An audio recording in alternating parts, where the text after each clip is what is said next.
নমস্কার বন্ধুরা, foodie traveller চ্যাটার্জিজের আরেকটি ব্লগে আপনাদের সকলকে স্বাগত। আজ একটি সাউথ ইন্ডিয়ান রেসিপি আপনাদের সাথে শেয়ার করব। রান্না করব আমি গলদা চিংড়ি, কিন্তু পুরো সাউথের স্টাইলে। চলুন তাহলে শুরু করি। আমি এখানে 250 গলদা চিংড়ি নিয়ে নিয়েছি, যেটার মাথার যে নাড়ি বুড়িগুলো থাকে সেগুলোকে আমি পুরো ছাড়িয়ে নিয়েছি, আর পিঠের দিকে সেই কালো সুতোর মতন যেটা থাকে সেটাকেও ছাড়িয়ে নিয়েছি, আর মাঝখানের যে বড় ওর খোসাটা আছে সেটাকে কিন্তু রেখে দিয়েছি। এতে কি হবে, মাছগুলো একদম পুরো গোল হয়ে যাবে না, একটু মানে ওর শিরদাঁড়াটা সমান থাকবে। তো প্রথমে আমি নুন হলুদ মাখিয়ে মাছগুলোকে ভেজে নেব, যেটা আমরা সবগুলো মাছের সাথেই করে থাকি। তো আমি কিন্তু এখানে যেহেতু সাউথের স্টাইলে করব, ওই জন্য আমি এখানে নারকেল তেল দিয়েছি। আপনারাও একবার নারকেল তেল দিয়ে চিংড়ি মাছ করে দেখবেন, খুবই সুন্দর লাগে। চিংড়ি মাছের সাথে নারকেল তেলের কম্বিনেশনটা যেন খুবই সুন্দর, যেন একজন অপরজনের জন্য বানানো, ঠিক এরকম। চলুন, আমি মাছগুলোকে খুব বেশিক্ষণ ধরে ভাজবো না, যেহেতু চিংড়ি মাছ খুব তাড়াতাড়ি কুক হয়ে যায়, আর বেশিক্ষণ ধরে ভাজলে কিন্তু এগুলো ওভার কুক হয়ে যাওয়ার সম্ভাবনা আছে। তাই অল্প একটুই আমি সাঁতলে নিয়ে এগুলোকে তুলে নেব।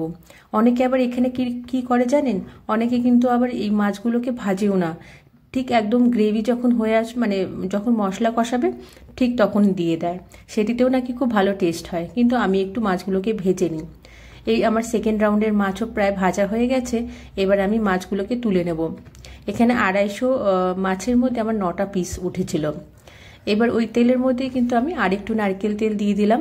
প্রথমেই দিয়ে দিলাম এখানে সর্ষে ফোড়ন, দিয়ে দিলাম এখানে 2টো শুকনো লঙ্কা, আর এরপরে দিয়ে দেবো আমি এখানে বেশ কিছুটা কারি পাতা, যেটি সবগুলো সাউথ ইন্ডিয়ান রেসিপির সব থেকে প্রধান জিনিস। সেটি হচ্ছে সর্ষে, কারি পাতা, শুকনো লঙ্কা, আর নারকেল তেল তো অবশ্যই আছেই।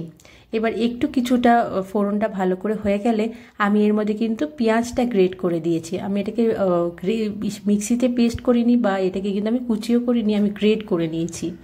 আপনারাও এইভাবে করে দেখবেন, মানে হুবহু এই রেসিপিটা যদি এভাবে করেন তাহলে দেখবেন খুবই সুন্দর হয় এই রেসিপিটি।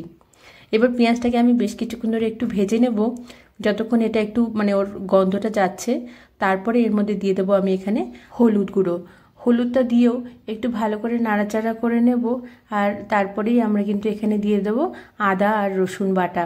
আদা আর রসুন বাটাটা কিন্তু একটু ভালো পরিমাণেই এখানে লাগছে।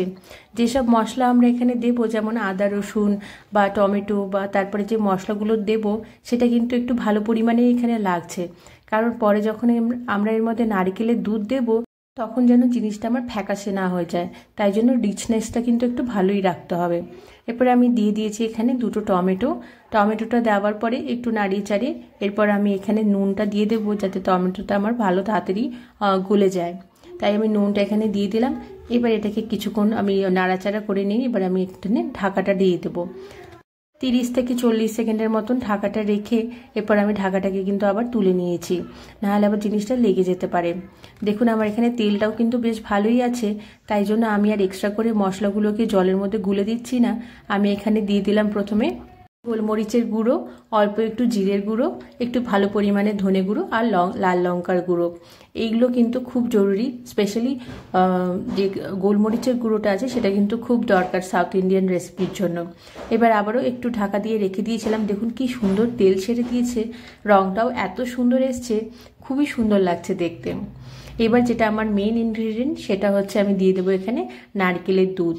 আপনারা নারকেলের দুধটাকে বাড়িতেও বের করে রাখতে পারেন, কিন্তু আমি এখানে যেটা ইউজ করেছি সেটা হচ্ছে এখানে বাজারে পাওয়া যায়। যেহেতু এটা নারকেলেরই জায়গা, তাই এখানে নারকেলের তেল, নারকেলের দুধ এগুলো খুব সহজেই পাওয়া যায়। কিন্তু আবার বেঙ্গল সাইডে এই নারকেলের দুধটা নাও পাওয়া যেতে পারে, তাই আপনারা যদি চান আপনারা বাড়িতেও বানিয়ে নিতে পারেন, বা অ্যামাজনেও কিন্তু এটা খুব ভালোভাবে পাওয়া যায়। এবার মাছগুলোকে দেওয়ার পরে আমি কিন্তু এটাকে আবার একটু ঢাকা দিয়ে দিলাম।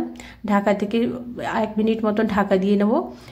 তারপর সব শেষে দিয়ে দেবো আমি এখানে একটু গরম মশলা। আমি এখানে 1/2 চামচ মতন গরম মশলা দিয়েছি। দিয়ে এবার একটু ফুটে গেলেই তারপরে কিন্তু আবার আমি জিনিসটাকে বন্ধ করে তারপরে এটার ফ্লেমটা কিন্তু আমি বন্ধ করে দেবো। রান্না আমাদের একদম কমপ্লিট। এবার গরম গরম ভাতের সাথে বা রুটির সাথে এটাকে সার্ভ করুন। অবশ্যই এটা ভাতের সাথে খেতে খুবই সুন্দর লাগে। তাহলে আমার এই ভিডিওটি আপনাদের কেমন লাগলো অবশ্যই আমাকে জানাবেন, আর আমাকে প্লিজ একটু সাপোর্ট করবেন, আমার চ্যানেলটিকে একটু সাবস্ক্রাইব করবেন, আর ভিডিওটি ভালো লাগলে অবশ্যই একটি লাইক বা কমেন্ট করবেন। অসংখ্য ধন্যবাদ।